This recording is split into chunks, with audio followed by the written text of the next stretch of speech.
बात को दबाने के लिए कहें, सब हम अपनी बात नहीं कर रहे हैं, हम फोन मैकेनिक से लेकर सीएमडी तक की बात कर रहे हैं। हम उसका रिटर्न नहीं देते हैं। 70-70, 80-80 हज़ार मिनिमम पे आजकल 25,000 मिलता है, लेकिन हम 2500 का BSNL को बिजनेस नहीं देते हैं। ये क्यों नहीं देते हैं, इसको अभी आप अपने हृदय से सोचिए। और अगर आपको लगता है कि हम बहुत एक्स्ट्रा है, हमारे पास काम नहीं है, लोग कहते हैं कि काम ही नहीं है तो हम देखें आए, तो अगर भैया काम आपके पास नहीं है तो आप तो कम से कम इतना कर सकते हैं, आपके पास विभागीय टेलीफोन है। मैं सभी के लिए कह रहा हूँ कि आप एग्जीक्यूटिव हैं तो आपके अंदर में किसी के पास कोई काम नहीं है तो उनको यही काम असाइन कर दीजिए कि जितने सब्सक्राइबर है उनका नंबर उठाओ और एक बार उनको दुआ सलाम कर लो। तो पेट्रोल पंप वाले भी पेट्रोल भराने जाइए तो नमस्कार करता है पहले, वो देखा आपने, नहीं देखा? तो हम एक सब्सक्राइबर को फ़ोन करके नमस्कार करके कम से कम उनका हालचाल ही पूछ लें तो कम से कम आपसे रिलेशन बना रहेगा और हमसे कभी नहीं टूटेगा। इतना ही कर लें, इतना समय का उपयोग कर लें तो बहुत है। आपको मालूम है कामरेड, ये 72 साल हम लोगों का जो एज होता है, एवरेज एज जो है 72 ईयर्स एज होता है, और 72 साल के एज में हम कितने साल, सिर्फ 28 साल हम सोने में व्यतीत कर देते हैं। 20 ईयर्स सिर्फ 72 साल में सर सोने में बेकार कर देते हैं। बेकार तो नहीं है, जरूरी चीज़ है। और स्टडी एजुकेशन में हम 10 साल निकाल देते हैं और रिक्रिएशन खेलने में लगा देते हैं, बीमारी में करीब हम 6 साल लगा देते हैं, घूमने घामने में हम करीब 4 साल लगा देते हैं, और कपड़े और ये पहनने में, ड्रेसअप करने में हम करीब 3 साल लगा देते हैं, और बाकी टाइम हमारे पास बचता है 8 घंटा, 8 साल, 1 ईयर। और 8 साल में भी आप प्रैक्टिकली 6 साल, जिस 8 साल वो हमको मिलता है ऑफिस में नौकरी करने के लिए या कुछ कंस्ट्रक्टिव काम करने के लिए, ऑर्गेनाइजेशन के लिए या देश के लिए, ये बिल्कुल कैलकुलेटेड आवर्स बता रहा हूँ। और वो 8 साल भी हम किस कदर नष्ट कर देते हैं। जो हमको 8 घंटा ड्यूटी करना है, माफ कीजिएगा वो बुरा लगे, 8 घंटे में अगर हम 4 घंटा भी नौकरी करें ना ठीक से, तो भी कुछ फायदा होगा। मैं तो ट्रेनिंग सेंटर में हूँ, मैं इसको मोटिवेशन में हम लोग इसको कवर भी करते हैं। मैं माफ कीजिएगा फिर मैं आपसे कह रहा हूँ, हम ऑफिस में आते हैं 11-12 बजे, 12 बजे ऑफिस आते हैं, और उसके बाद 12 बजे आते फिर हमारा लंच का टाइम हो जाता है, और लंच के बाद फिर 4 बजे से हम घड़ी देखने लग जाते हैं। मतलब हमको समय बिताना मुश्किल हो जाता है ऑफिस में कि अरे अभी 4 ही बजा है, इसका मतलब कब 5-5:30 बजे और हम घर चले जाएं। हम भी ऐसा ही करते हैं, जैसे समय बीतता ही नहीं हमारे पास।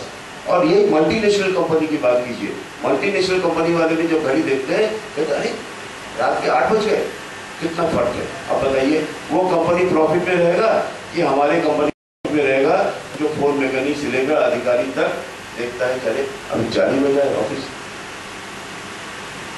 तो ये पंक्चुअलिटी आप लाइए। काम अगर आप सीट पर बैठेंगे, टाइम से आएंगे, काम तो अपने आप निकल जाएगा। काम है कैसे भी, काम तो है, ये सिर्फ बात बहुत काम है। काम करने की इच्छा हो तो बहुत काम है। और देखिए जब आप सब इंटेलेक्चुअल है, आप जब गृहस्थी चला सकते हैं, गृहस्थी चलाना बहुत मुश्किल है। बच्चों को पढ़ाना, घरवाली का ध्यान रखना, कितना तनख्वाह में, इतनी तनख्वाह में सब इतना मैनिपुलेट करना है, तो आप एक पर्टिकुलर सेक्शन को क्यों नहीं चला पाएंगे। आप जिस सेक्शन में, पूरे BSNL की बात नहीं कर रहे, जिस सेक्शन में आप काम कर रहे हैं उस सेक्शन को तो आप ठीक से कीजिए। पड़ोस वाला सेक्शन क्या कर रहा है, दूसरा क्या कर रहा है, इसके तरफ मैं और बाकी काम यूनियन लीडर के लिए छोड़ दीजिए, टॉप मैनेजर के लिए छोड़ दीजिए, कुछ CBI के लिए छोड़ दीजिए। हम क्या कर सकते हैं वो कीजिए। तो कॉमरेड इतना अगर कर लेंगे हम लोग तो काफ़ी फर्क पड़ जाएगा। हम लोग BSNL के लिए कुछ कर सकते हैं।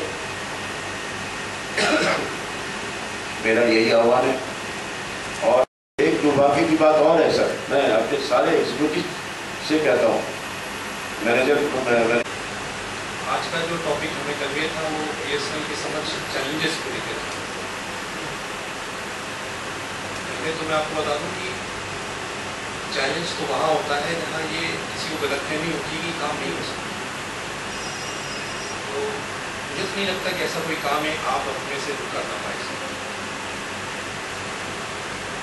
बहुत शेर है, बहुत जगह पढ़ा जाता है, आसमान आसमान में सुराग की बात करता है, मैं कौन कहता है आसमान में सुराग नहीं हो सकता, एक पत्थर तो तबीयत से साल हो जाएगा।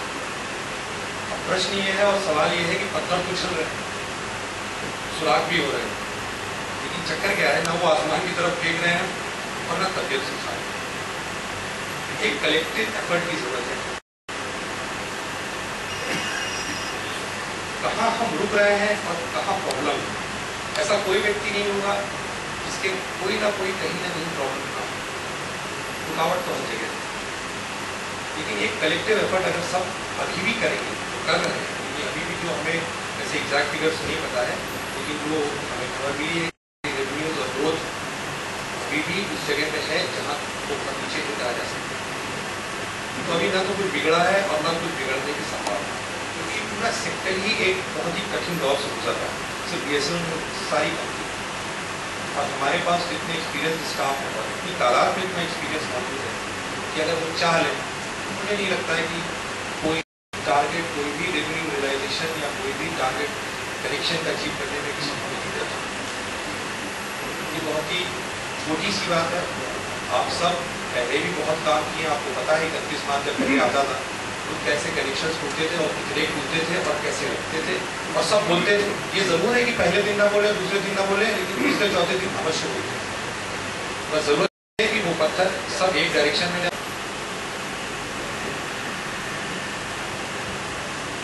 आपको एक चीज़ की बधाई भी देना चाहता हूँ कि जो फाइनेंशियल ईयर हमारा बीता है, जो वित्तीय वर्ष बीता है, इसमें हमने 3 साल के बाद एक ट्रेंड रिवर्स किया है। पिछले 3 साल से हमारी जो हम कैश इकट्ठा कर रहे थे, यानी इनकम जो थी हमारी नीचे से नीचे जा रही थी, जो कि काफ़ी चिंता का विषय था। ये 3 साल के बाद पहली बार हमारी इनकम बढ़ी और पिछले साल हमने करीब 1701 करोड़ रुपया दिल्ली को भेजा है, जो कि पिछले साल के मुकाबले 109 करोड़ रुपया ज़्यादा, क्योंकि हम परसेंटेज में गिने तो 7% के करीब ज़्यादा है। और ये आपके अचीवमेंट है कि काम करने वाले आप हैं, हम लोग सारी चीज़ को मैनेज करने के लिए हैं यहाँ पे। और इसके साथ मैं पल्लव होस्टी को भी ये बधाई देता हूँ कि इनका ट्रेनिंग सेंटर कि इन्हें 1 करोड़ रुपया कमाया खाली ट्रेनिंग से, क्योंकि ट्रेनिंग में पूरे हिंदुस्तान में हाईएस्ट पैसा है, पूरे हिंदुस्तान में हाईएस्ट। और जैसे ये भी रिक्वेस्ट करूँगा इस साल 2 करोड़ बना के दें, अच्छी इनकम रही है। बगावत का बिगुल बजा दिया और उनके PGM के लेवल का हमारा कॉन्फ्रेंस है और उसकी भी उनको शर्म नहीं। और सबसे पहले जो उन्होंने बदसलूकी की, मैं इस मन से कहता हूँ बदसलूकी इसमें गिना जाएगा इसको, बदसलूकी सब मैं जानबूझ के कह रहा हूँ। और मेरा माथा घूम रहा है उस समय से जब से मुझे मालूम हुआ कि PGM का एक भी DGM लेवल का अधिकारी उन्होंने भेजना उचित नहीं समझा। ये हमारी तो बेइज्जती है और हम इस बेइज्जती का बदला लेंगे। ये मैं उन कांग्रेस में नहीं हूं जो मैं केवल तेल मालिश करूं। इसमें PGM को हम मौका देखते ही हम इसका बदला उनको एहसास कराएंगे। और उन्होंने बेइज्जती जो की है हमारे सर्किल ऑफिस की, CGM यहाँ बैठे हुए हैं, ये उनके एटिकेट्स और मैनर्स के हिसाब से उनको ये करना चाहिए था कि चाहे जैसे भी आते। क्या ऐसे नहीं है कोई एसोसिएशन ऐसी वैसी है, हिंदुस्तान में सबसे बड़ी ऑफिसर्स की एसोसिएशन है। क्या वो चाहते हैं कि हम बगावत करके SNEO को डोमिनेट कर लेंगे? कदापि नहीं कर पाएंगे। और जैन साहब का जो मैं चरित्र तो नहीं कहूँगा, जिसके बारे में चरितार्थ है, उनके बारे में जो आप जानते हैं वो हम कहना नहीं चाहते, क्योंकि हमारे पौरवार साहब जो हमारे मुखिया हैं इस सर्किल के, उनको बताने की आवश्यकता नहीं है। बहुत खुशी हुई थी जिस दिन हम लोगों को मालूम पड़ा था पौरवार साहब यहाँ CGM हो रहे हैं। ऑनेस्ट पर्सन है, ब्रदर हम कहेंगे डेड ऑनेस्ट पर्सन, ऑनेस्ट नहीं डेड ऑनेस्ट पर्सन है। और इसके पहले अटकलें लगती रही कि मिस्टर फला आ रहे हैं, मिस्टर फला आ रहे हैं, जो कि बहुत ही चरितार्थ हस्तियाँ रही हैं। चरितार्थ किस मामले में रही हैं, पॉजिटिव और निगेटिव, वो आप खुद समझें, हमें बताने की आवश्यकता नहीं है, बताना भी नहीं चाहिए। लेकिन सौभाग्य है UP सर्किल का कि अंततोगत्वा हमें पौरवार साहब जैसा एक बहुत ही ईमानदार और नेक इंसान CGM ईस्ट के रूप में मिला। और उसको आप सभी को मेरा नमस्कार।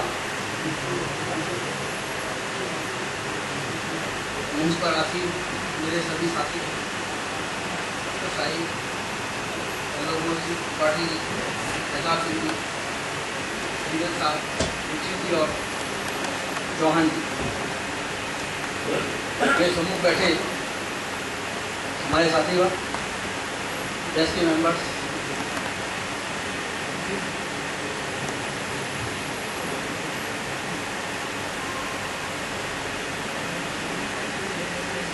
इस आज के अधिवेशन में प्रारंभ जो हुआ और अभी तक कई वक्ता बोल चुके हैं,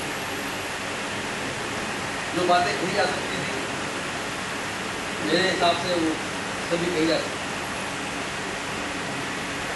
मैं बहुत ज़्यादा एलिब्रेट नहीं करूँगा किसी बात पर, इसी की बातें विस्तार से कही गई, समय भी खूब लगा है, इसलिए इसमें कुछ खास नहीं है। अगर मैं रिएक्शन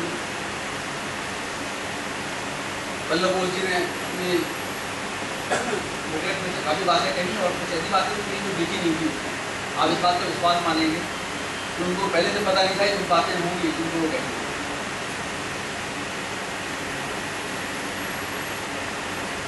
मैं तो थोड़ी सी बात कहूँगा, और मतलब ये हुआ कि आपकी उसी भी एक्सचेंज की लाइन है कि रघुवीर जी की लाइन है, किसी को मतलब नहीं। आपकी मोबाइल कंपनी एयरटेल है या BSNL है, वोडाफोन है, किसी को मतलब नहीं। आपके पास इक्विपमेंट अल्काटेल का है कि सिमेंस का है, किसी को मतलब नहीं। आपका हैंडसेट आइडिया बीटेल का है या किसी और कंपनी का है, किसी को मतलब नहीं।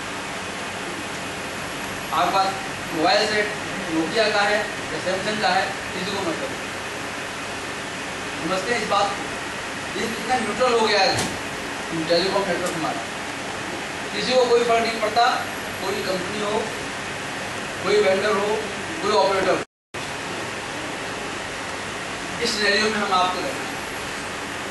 हम में से बहुत सारे ऐसे हैं जो इस सिनेरियो के ऑफिस नहीं है, क्योंकि सिनेरियो तो अभी आया है, पहले सिनेरियो था नहीं। पहले हम लोग राजा होते थे, हमारी लैंडलाइन होती थी, हमारा टेलीकॉम नेटवर्क होता था, हम जो चाहें तो कर सकते थे। सिचुएशन में बदलाव आया है, हम लोग मेजॉरिटी से माइनॉरिटी बन गए हैं। सरकार इसको टेलीकॉम रिफॉर्म कहती है और इस टेलीकॉम रिफॉर्म को सरकार कहती है और सोसाइटी भी कहती है कि one of the best telecom reform. क्यों? सबके हाथ में मोबाइल आ गया, वो आपके ऊपर निर्भर नहीं है, आप सही और सेवा नहीं देंगे, दूसरे सेवा ले लें। बल्कि हालत ये है कि सबके पास कई कई सेवाएँ होती हैं। ये नहीं कि आपकी सेवा अकेली होती हो, मेरी सेवा अकेली होती हो। अब आप ये नहीं कह सकते गर्वपूर्वक कि हम BSNL हैं और हमारा ही मोबाइल आपकी जेब में होगा। अब ये नहीं कह सकते। हमारा मोबाइल जिसकी जेब में होगा BSNL वाला, उसकी जेब में एयरटेल का भी हो सकता है, वोडाफोन का भी हो सकता है। अब फर्क किससे पड़ रहा है आप बताएं? सोचें इस बात को। अगर थोड़ा सा उनको ये मतलब नहीं कि आपको एसोसिएशन है, यूनियन है, आपके स्ट्राइक है, नहीं है, उनको सही मतलब नहीं है। आप कितना काम करते हैं सही मतलब नहीं है उन्हें, आपको तनख्वाह ज़्यादा मिलती कम मिलती है सही मतलब नहीं है। आपका प्रशासन सोसाइटी पर जा रहा है, वो सिंपली दो आइटम्स पे है, एक सर्विस डिलीवरी और दूसरा सर्विस एश्योरेंस। इसके अलावा कोई आइटम उनके सामने नहीं है, पब्लिक के सामने। सर्विस डिलीवरी से मतलब है आप सर्विस को किस तरह डिलीवर कर रहे हैं। कोई आदमी कनेक्शन मांगता है तो किस दिन में दे देते हैं, कोई आपको एप्लीकेशन देता है तो क्या हम सर्विस दे पाते हैं। सर्विसेज बहुत सारी हो गई हैं। अब सर्विसेज टेलीफोन केवल नहीं रही। अब सर्विसेज देखिए, ब्रॉडबैंड है, ब्रॉडबैंड में कई प्रकार हैं, WL का ब्रॉडबैंड है, इंटरनेट है। आज इसकी 4G की बात कही अभी किसी ने, 4G में क्या दिया है उन्होंने? 4G का तो आज हैंडसेट भी नहीं है इंडिया में, तो 4G रखने की आवश्यकता नहीं है आप। 4G में आज जो दे रहे हैं वो केवल दे रहे हैं बैंडविड्थ, वो भी एक डोंगल के थ्रू, एक डाटा कार्ड के थ्रू। 4G का स्पेसिफिकेशन है